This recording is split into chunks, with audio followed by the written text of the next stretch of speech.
Hello, everyone. Thanks for joining me. It's a nice early morning. Actually, it's not that early. I got up early, so I still think it's early. It's right after my um, recently regular live talk on the amazing things in the world Facebook page. It has a long reach around the world, and we share thoughts in on Sunday mornings, and perhaps later it'll be a different time. But for me, it's still an early morning.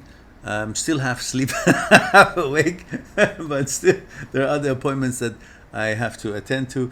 But I thought before I do that, I can share with you something. Since I've already had a chat this morning, I'm a bit lazy to do more talk, so I'm going to cheat. I'm going to read off a couple of pages of a book, one of my favorite books. It's a good book. It's got lots of little interesting things to pay attention to, and perhaps later I will share with you the name of the book. And the topic that I want to read a couple of pages on, I hope I can deliver it properly because it's, glasses, lighting, and focus, sleepiness. I may not read them with a good flow. I'll try. Suffering is what we're going to be talking about. Now, we know there are all kinds of sufferings around the world, and of course, many, many, many different kinds, and we've all experienced one kind or another of suffering, whether it's suffering of a loved one not being well, or a worry about some other people around the world, children, men, women, in some unfortunate environments, and lack of safety, maybe disease, lack of food, and all these sufferings, of course, are very important and are different, and we all know about, or have come to know about personally, or somewhere by the news, somewhere in the world. But today we want to talk about one angle of the suffering, not all angles, and hopefully that would be a general angle regarding the day-to-day stuff and how we feel bad about things and what are the elements involved, at least some of them. Something to ponder. And suffering. Trying to make permanent out of impermanent and temporary, which is what this whole world and life design is based on, is the cause of suffering, cause of dissatisfaction and anger. This is the key that opens the lock or reveals the mystery of flowing with life. It is the key that ends the dissatisfaction, anger, and suffering, resulting in a more joyful, balanced, and acceptable life and a calm mind. We suffer because we try to keep joy for longer than it is meant to last. Joy is meant to last temporarily, and then we go on and experience the next source of joy because this is the way the universe is designed. The universe is changing every moment. All molecules and atoms are changing as well. And as such, all other parts of the universe are changing every moment. And of course, we humans, being part of the universe, we too are changing every moment. And that would mean we change our minds, our taste, the interest and conditions or situations or a period of life when we are most satisfied and enjoy life. But when we want to turn that period or chapter of satisfaction that we are experiencing, the joy that we are having, into a permanent situation beyond its designed duration, we then suffer as we try to change the nature of how life is based, which is start, change, finish, or death. Pretty much the cycle of everything. And when we try to change that, of course, that brings a disturbance and suffering. Life is like a river. It keeps moving and flowing to remain fresh. To try to stop the flow of river creates splashes and discomfort and is unnatural, which disturbs the river, water, and surroundings. If you imagine there's a river and you try to put a dam in front of it, put your hand even in front of it, there's splashes of water trying to jump over, splashing all over, it makes a mess, and of course disturbs the rhythm and the flow of movement in the river. And that's pretty much what we do with our expectations of permanence, of impermanent, which brings suffering. Only by letting the water flow with the energy created by the movement of the water can we restore calmness and not try to stop the nature of things when it is time for them to change and finish. If we let the flow back and take that obstacle away from its path, then it returns into calmness because it has a certain energy that is needing to exchange and cause the flow of the river. And when there's no obstacles, it flows and it turns into calmness, no splashing. And that's what happens in our psyche and in our world when we try to expect something that is pretty much not designed for that duration, but yet that creates a disturbance which loses the calmness and the flow of life, as painful as it may be. But many circumstances that we really don't want it to be the way it is, but the fact that we can't handle that is the cause of suffering. And I'm not saying I can or we should, it's just the way it is, unfortunately. In this way, we can cope better with changing circumstances of satisfaction and joy, and therefore enjoy more calmness and happiness in harmony with the way of life, the way of universe. I have found this is the way to better deal with suffering, or when joy and satisfaction changes or ends, and to enjoy life with more calmness. This is one reason we get angry when things do not remain as we wish them to, or when we are not able to control, extend the continuation of that duration. Swimming with the currents and not against it is the way, because this is the way of the river. It is unreasonable to expect to swim against the current comfortably simply because we like it. It won't be comfortable. And I'm not saying the current of life is good or it has to be that way.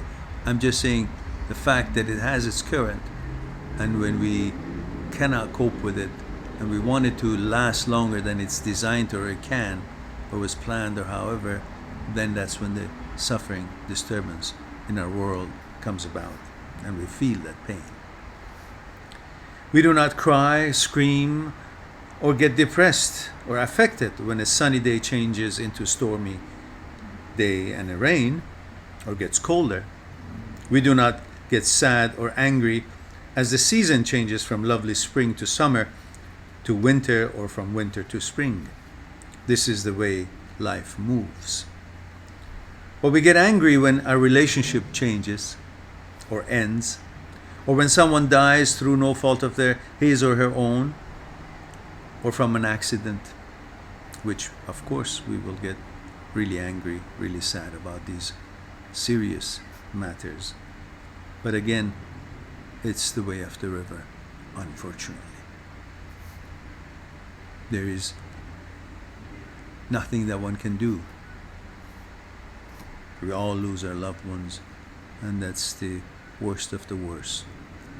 But that's the way of the river.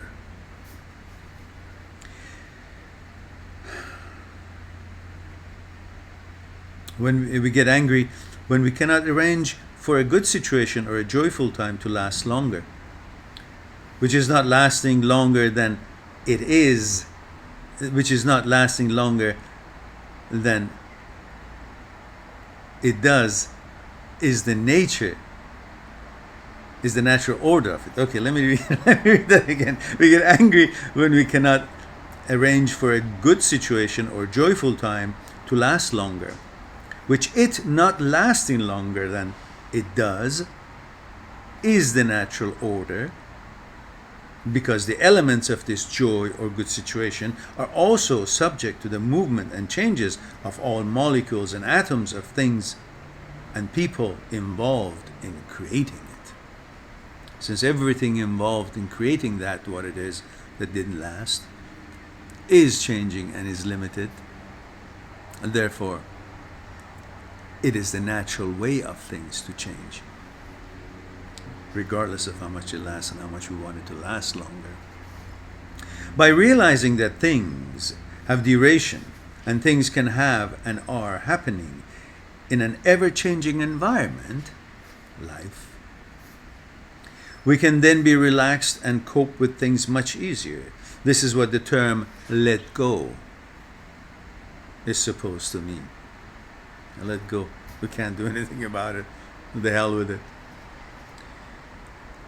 Change is what life is designed to do, and we are part of that change.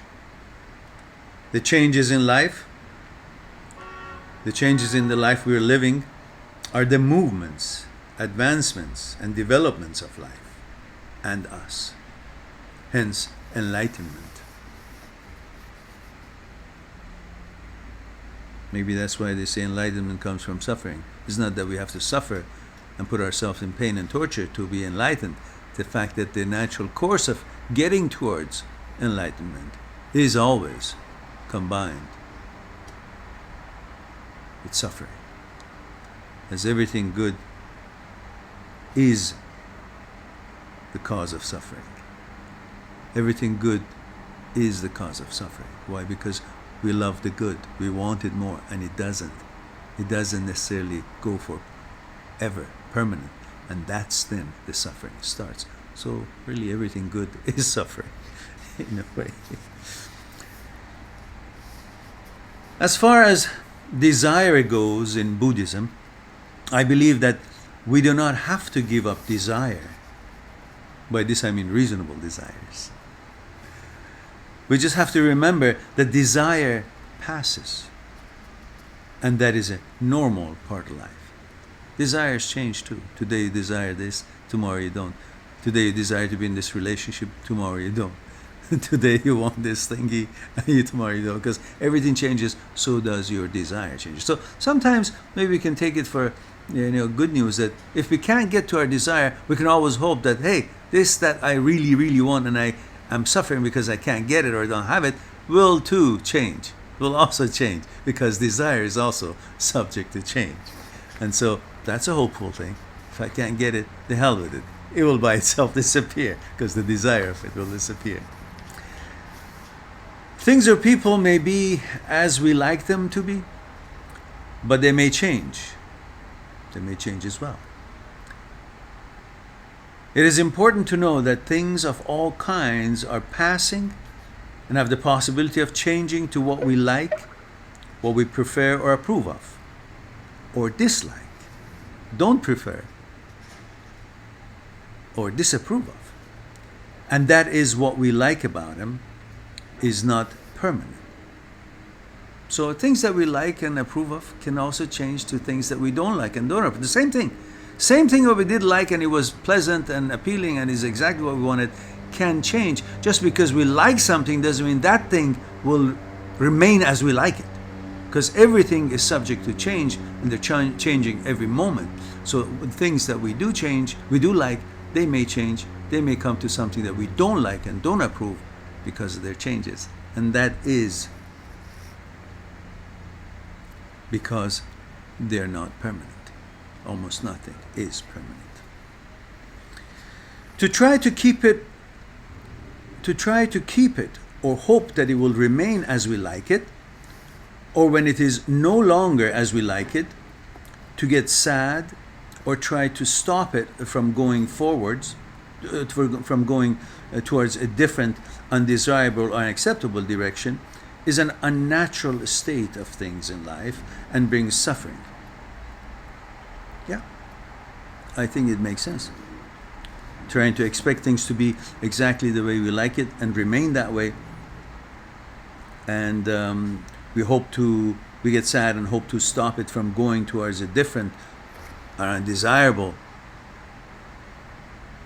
changes, which is the way things are, because everything does change, and it could very well go toward the undesirable type of thing as a result of those changes, and they become unacceptable direction of development. It's an unnatural expectation, and that is why it causes suffering. This is because all things and situations are changing as life itself changes. We must not bother to expect things or the people we care about to always be acceptable and to our liking or standards. Only the wise will continue their journey towards bettering themselves, towards a higher standards, honor, respect, and compassion according to their level of advancement and understanding in life.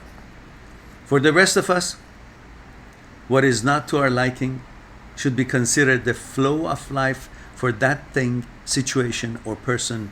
It should be left alone to be what it is at its own level, so it can move forward towards the next chapter of our life.